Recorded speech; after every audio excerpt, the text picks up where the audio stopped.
கர்த்தருக்கு சோஸ்திரம். 10 கன்னிகைகள் ஓமையை நம்ம தியானிக்கும்போது நம்ம பொதுவாக சொல்வதுண்டு, புத்தியுள்ள கன்னிகைகள் போல இருக்கணும், புத்தியுள்ள கன்னிகைகள் போல இருக்கணும். இதை விட ஒருபடி மேலே என்னதுன்னா மணவாட்டி. மணவாளன் தானே வராரு, நம்ம மணவாட்டியாக தானே ரெடி ஆகணும். அதுதான் நம்ம கருத்தில் கொள்ளணும். 10 கன்னிகைகளுமே ஒரு உவமையாக கொடுக்கப்பட்டது. ஒரு கட்டத்தில் 10 கன்னிகைகளுமே தூங்கிட்டாங்கல்ல. அவர் வர தாமதித்த போது என்ன செஞ்சிட்டாங்க, 10 கன்னிகைகளுமே தூங்கிட்டாங்க. புத்தி உள்ளவங்க தூங்காமலா இருந்தாங்க? இல்லை, 10 கன்னிகைகளுமே தூங்கிட்டாங்க. அப்போ புத்தி இல்லாதவங்கட கொஞ்சம் எண்ணெய் கம்மியாக இருந்தது, அவ்வளோதான். மற்றபடி அவங்களோட தீவெட்டியும் இருந்தது. எல்லாருமே தீப்பந்தத்தை எரிய வச்சுட்டு தான் இருந்தாங்க. ஒரு கட்டத்தில் அவங்களோட எண்ணெய் கம்மியாக இருக்கப்போ அது அணைஞ்சு போகுது.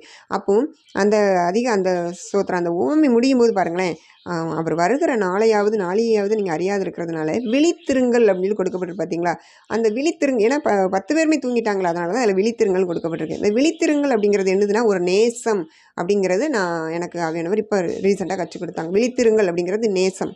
ஏன்னா மணவாளன் தான் மணவாட்டியின் மேலே என்ன செய்வாங்க, நேசமாக இருப்பாங்க. ஏசாயா 62 நீங்கள் பார்த்தீங்கன்னா அதை தியானிக்கும் போது அதில் கொடுக்கப்பட்டிருக்கு, மணவாளன் மணவாட்டியின் மேல் மகிழ்ச்சியாக இருப்பது போல உன் தேவன் உன் பேரில் மகிழ்ச்சியாக இருப்பார் அப்படின்னு கொடுக்கப்பட்டிருக்கு. அப்போ என் தேவன் என் மேலே மகிழ்ச்சியாக இருக்கணும் அப்படின்னா நான் ஒரு மணவாட்டியாய் காணப்படணும். மணவாளன் வரும்போது நான் ஒரு மணவாட்டியாய் காணப்பட்டால் தான் என் தேவன் என் மேலே மகிழ்ச்சியாக இருப்பார்.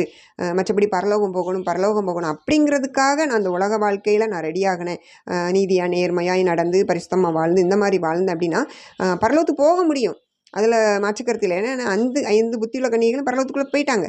அப்போது பரலோகத்துக்கு போக முடியாதா அப்படின்ட்டு நீங்கள் கேட்க வேண்டாம். பரலோகத்துக்கு போக முடியும், நீதியாக நேர்மையாக வாழ்ந்து போக தான் முடியும், நான் இல்லைன்னு சொல்லலை. ஆனால் அதில் ஒரு காரியம் இருக்குது, அன்பு.